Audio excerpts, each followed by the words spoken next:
જય શ્રી કૃષ્ણ બધાને। આજે આખા રીંગણાનું શાક કરવાનું છે, તો મસાલો બનાવવાનો છે રીંગણાને ભરવા માટે।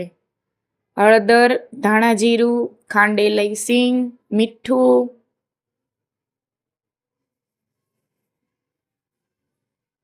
ખાંડેલું મરચું,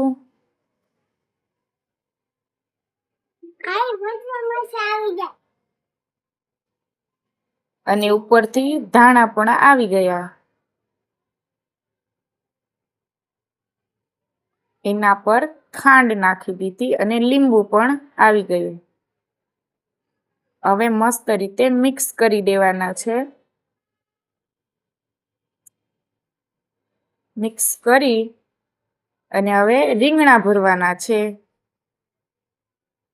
આખા રીંગણાના શાક માટે મસ્ત રીંગણા ભરાઈ રહ્યા છે।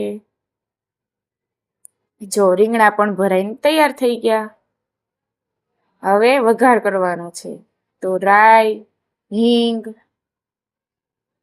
જીરું, કાંદા અને ટમેટા મસ્ત રીતે હલાવી નાખવાનું છે।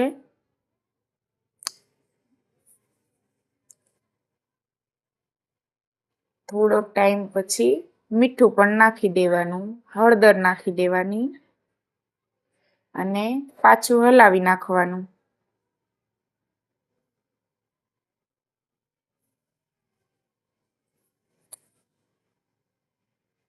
પછી એમાં આવી ગયા બટેકા,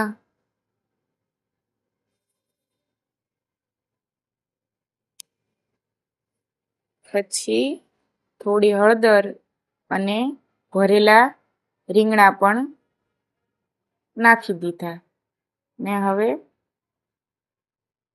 તેને સારી રીતે મિક્સ કરી નાખ્યું। પછી આજે થોડો મસાલો વધ્યો તો એ એડ કરી દીધો ને પાછું હલાવી નાખ્યું, મસ્ત રીતે મિક્સ કરી દીધું। હવે થોડો ટાઈમ એને ચડવા દેવાનું છે।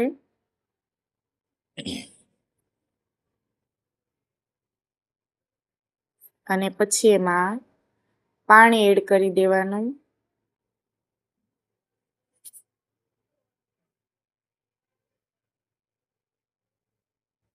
પાણી એડ કર્યા પછી હવે કરી દીધું કુકર બંધ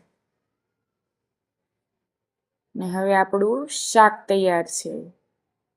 જો આ સાઈડ થઈ ગઈ ભાખરી, તળાઈ ગયા લીલા મરચા ને આવી જાઓ બધા, ચાલો ભાખરી, મરચા અને આખા રીંગણાનું શાક।